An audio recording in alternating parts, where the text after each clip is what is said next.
नमस्कार दोस्तों, स्वागत है आपका वाईफाई जीएस एग्जाम में। इस डिस्कशन में हम SSC CGL, CHSL, MTS, CPO या एक्सेट्रा एसएससी के द्वारा जो भी एग्जाम लिए जाते हैं उसमें जीके और जीएस के जो क्वेश्चन पूछे जाते हैं उन सभी क्वेश्चनों को हम कवर करेंगे। तो चलो अब स्टार्ट करते हैं।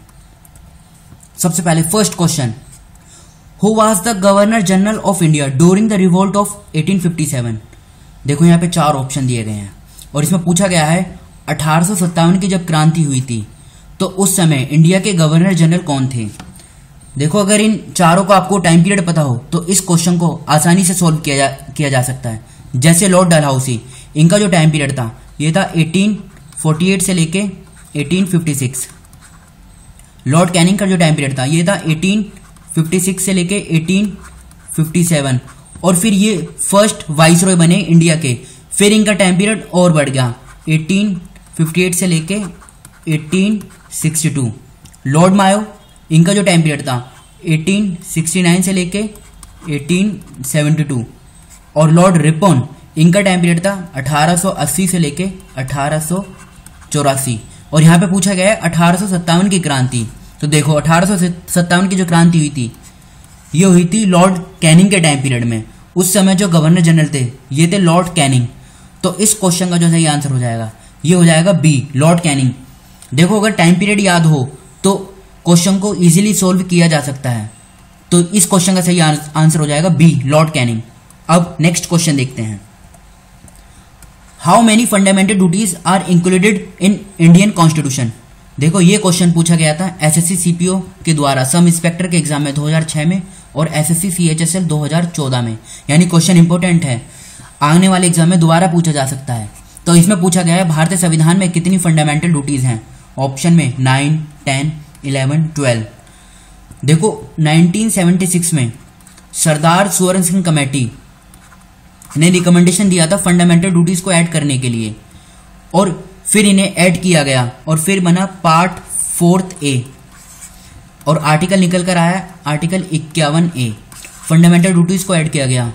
स्टार्टिंग में इसमें 10 फंडामेंटल ड्यूटीज थी और ये जो ऐड की गई ये की गई थी 42nd कॉन्स्टिट्यूशनल अमेंडमेंट एक्ट 1976 के तहत 10 फंडामेंटल ड्यूटीज को। और फिर लास्ट में 86th कॉन्स्टिट्यूशनल अमेंडमेंट एक्ट 2002 के तहत एक और फंडामेंटल ड्यूटीज को ऐड किया गया। तो अब बन गई टोटल 10 + 1 कितनी हो गई 11। तो इस क्वेश्चन का सही आंसर हो जाएगा सी, 11। अब है टोटल भारतीय संविधान में 11 फंडामेंटल ड्यूटीज। तो इस क्वेश्चन का सही आंसर हो जाएगा सी। बढ़ते हैं अगले क्वेश्चन की तरफ। The maximum strength of Rajya Sabha. इसमें पूछा है राज्यसभा में टोटल कितनी मैक्सिमम स्ट्रेंथ है और ये क्वेश्चन पूछा गया था एसएससी सीजीएल के द्वारा 2013 में। Option A 220, option B 200, C 250, D 250। देखो इस क्वेश्चन का सही आंसर हो जाएगा सी, 250। जो मैक्सिमम स्ट्रेंथ है राज्यसभा में वो 250 है। और 250 कैसे है, 250 में से 238 ये तो इलेक्ट होते हैं स्टेट और यूटी के द्वारा।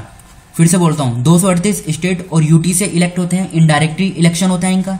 और 12 जो होते हैं ये नॉमिनेट किए जाते हैं प्रेसिडेंट के द्वारा। और ये किस आधार पर नॉमिनेट किए जाते हैं, आर्ट, लिटरेचर, साइंस और सोशल साइंस। ये 4 मेन क्राइटेरिया हैं, इनके आधार पर इन 12 को नॉमिनेट किया जाता है। तो ये तो बात करी हमने 250 सीटों की, लेकिन जो प्रेजेंट में स्ट्रक्चर है राज्यसभा का ये है 245 सीटों का। और 245 में से 12 तो नॉमिनेट होते हैं आर्ट, लिटरेचर, साइंस और सोशल साइंस के आधार पर राष्ट्रपति के द्वारा। बचे कितने 233। और ये 233 में से 229 जो आते हैं ये आते हैं स्टेट से और जो 4 आते हैं ये आते हैं यूटी से।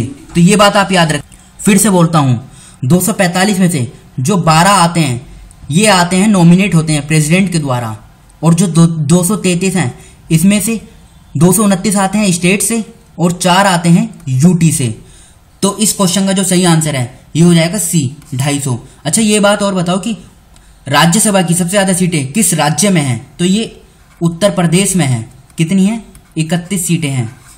और लोकसभा की पूछी जाए तो लोकसभा की जो सबसे ज्यादा सीटें हैं ये भी उत्तर प्रदेश में ही हैं। कितनी है, ये है 80 सीटें। तो ये क्वेश्चन आप याद रखिएगा, इंपॉर्टेंट है, एग्जाम में पूछा जा सकता है। बढ़ते हैं अगले क्वेश्चन की तरफ। The longest river of peninsular India is, peninsular की लॉन्गेस्ट रिवर कौन सी है? Option A Narmada, B Godavari, C Mahanadi, D Kaveri. देखो ये क्वेश्चन पूछा गया था एसएससी सीजीएल 2004 में और इस क्वेश्चन का सही आंसर है बी गोदावरी। अब गोदावरी रिवर के बारे में कुछ बेसिक इंफॉर्मेशन देख लेते हैं। ये देखिए, ये है गोदावरी रिवर और इसका जो रूट है, ये इसका रूट है, यहां से ये निकलती कहां से है? ये महाराष्ट्र में जो नासिक जिला है वहां पे त्र्यंबकेश्वर है और त्र्यंबकेश्वर के पास ब्रह्मगिरी माउंटेन है।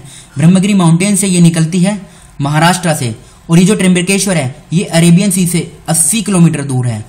ये भी बात आप याद रखेगा। और फिर ये होती हुई आंध्र प्रदेश के जरिए यहां पर बंगाल की खाड़ी में एक बहुत बड़ा डेल्टा बनाती है और इस रिवर को दक्षिण गंगा के नाम से भी जाना जाता है। ये साउथ की लॉन्गेस्ट रिवर है, यहां पे लिखा है ना, the Godavari river is India's second longest river after Ganga और इसकी जो लंबाई है ये 1465 किलोमीटर इसकी लेंथ है। देखो इसका जो ड्रेनेज बेसिन है वो काफी स्टेटों में फैला हुआ है। ड्रेनेज बेसिन क्या होता है? यहां से रिवर निकलती है ए से और बी में जाकर ये गिरती है और यहां से जो इसकी ये ट्रिब्यूटरीज मिलती हैं ये होती हैं इसकी लेफ्ट बैंक ट्रिब्यूटरीज और यहां से राइट बैंक ट्रिब्यूटरीज और ये सब मिलकर जितने एरिया को सींचती हैं, जितने एरिया को ये ड्रेन करती हैं, वो होता है पूरा रिवर बेसिन। याद रखिएगा, ये इंपॉर्टेंट है, एग्जाम में पूछा जा सकता है। तो अब बढ़ते हैं अगले क्वेश्चन की तरफ। The quit India movement was launched in 1942 in the month of. देखो ये क्वेश्चन पूछा गया था SSC CPO sub inspector exam में 2009 में। इसमें पूछा गया है 1942 को किस महीने में लॉन्च किया गया था क्विट इंडिया मूवमेंट को? जनवरी, मार्च, अगस्त, दिसंबर। देखो इसकी जो डेट है आप ये याद रखेगा, इसको लॉन्च किया गया था 8 अगस्त 1942 को। तो इस क्वेश्चन का सही आंसर हो जाएगा सी अगस्त। और 8 अगस्त 1940 को अगस्त ऑफर पास किया गया था। ये दोनों डेट इंपॉर्टेंट है, एग्जाम में पूछी जा सकती हैं। देखो ये लॉन्च किया गया था और इसी टाइम पे एक स्लोगन निकल कर आया था, डू और डाई। डू और डाई, ये महात्मा गांधी जी के द्वारा ये स्लोगन निकल कर आया था, डू और डाई। और ये जो क्विट इंडिया मूवमेंट है इसका जो ड्राफ्ट तैयार किया गया था ये भी महात्मा गांधी जी के द्वारा ही तैयार किया गया था। देखो जुलाई 1942 में मीटिंग हुई थी कांग्रेस वर्किंग कमेटी की और इसकी जो अध्यक्षता थी, यानी उस समय जो इसके प्रेसिडेंट थे ये थे मौलाना अब्दुल कलाम आजाद। इन्होंने मीटिंग करी और इसी टाइम पे क्विट इंडिया रिजोल्यूशन ये पास हुआ। और फिर अगस्त में बॉम्बे में ग्वालियर टैंक है, बॉम्बे में ग्वालियर टैंक में 8 अगस्त को क्विट इंडिया रिजोल्यूशन यानी क्विट इंडिया मूवमेंट भारत छोड़ो आंदोलन को मंजूरी दी गई और ये फिर लॉन्च हुआ 8 अगस्त 1942 को। ये बात आप याद रखिएगा, इंपॉर्टेंट है। और डू और डाई का स्लोगन यहीं से निकल कर आया था। तो इस क्वेश्चन का सही आंसर हो जाएगा सी अगस्त। बढ़ते हैं अगले क्वेश्चन की तरफ। द कैपिटल ऑफ रवांडा, इसमें पूछा है रवांडा की कैपिटल क्या है और ये क्वेश्चन पूछा गया था एसएससी सीएचएसएल 2015 में। ये देखिए, ये अफ्रीका का मैप है, पूरा अफ्रीकन कॉन्टिनेंट का, और ये यहां पर है रवांडा, ये देखिए इधर मैप में। और इसकी जो कैपिटल है ये है किगली। एग्जाम में यही तो पूछा गया है क्वेश्चन में कि रवांडा की कैपिटल क्या है, ये है किगली। एक सेकेंड, ये देखिए, और इस क्वेश्चन का सही आंसर हो जाएगा सी किगली। कुछ बेसिक नॉलेज देखते हैं।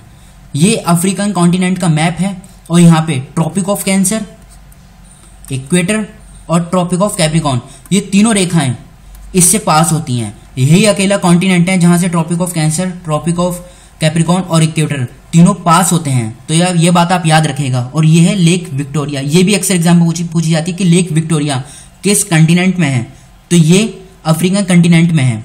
अब बढ़ते हैं अगले क्वेश्चन की तरफ। The chemical name of common salt, इसमें पूछा गया है कॉमन सॉल्ट का केमिकल नेम क्या है। यह क्वेश्चन पूछा गया था एसएससी सेक्शन ऑफिसर 2008 के एग्जाम में और इस क्वेश्चन का सही आंसर हो जाएगा ए सोडियम क्लोराइड।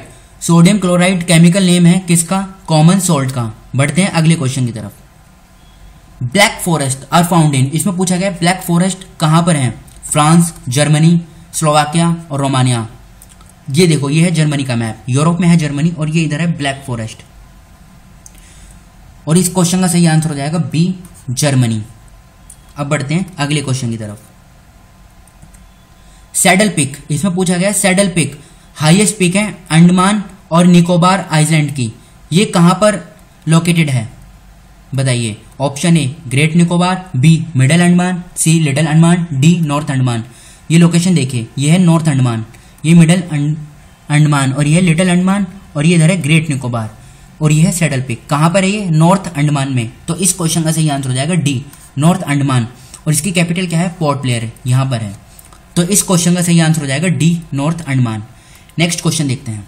देखो अब ये एक करंट अफेयर का क्वेश्चन है, इसे देखते हैं। Which city will host the 108th Indian science congress to be held in 2021? 2021 में आईएससी इंडियन साइंस कांग्रेस की जो बैठक होगी यानी समिट होगी, कौन सा स्टेट यानी कौन सा शहर इसे 108वीं जो आईएससी की मीटिंग होगी इसे कौन सा शहर होस्ट करेगा? पुणे, दिल्ली, बेंगलोर, कोची। देखो 107वीं जो अभी हुई थी 2020 में, यह होस्ट की गई थी बेंगलोर के द्वारा। और 2021 में जो 108 होगी आईएससी की मीटिंग, ये होस्ट की जाएगी पुणे के द्वारा। और पुणे कहां पर है? ये महाराष्ट्र में है। तो आज के इस डिस्कशन को हम यहीं पर रोकते हैं। Thank you.